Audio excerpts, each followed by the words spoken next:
How to fix Hulu Error Code P-DEV320. Let's get started. First, check your internet connection. For that, launch your settings, navigate to the option of Wi-Fi, click on the Wi-Fi network you are connected to, forget this network, and give a fresh restart to your router and rezone it. Likewise, you can switch between networks, Wi-Fi and cellular data. Next up, open your Hulu app, then force quit the app, just close it and again reopen it. With this, your problem might be fixed.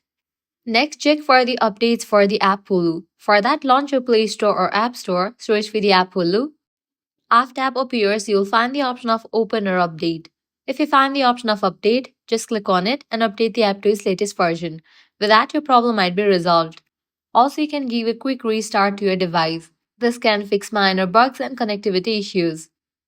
Next, log out and log in back to your account. If you are connected to any VPN or proxy, just disconnect to it. Also check the server status of the Hulu. You can navigate to the website like Down Detector. Then you can go ahead and check the server status of Hulu. If there are any outages, you have to wait until the problem will be resolved. If none of above steps work, it's time to reach out to Hulu support. They can check for any account-related issues or help you troubleshoot further. By following these steps, you should be able to fix Hulu Error Code P-DEV320. If this guide was helpful, do not forget to like, share, and subscribe. Thanks for watching.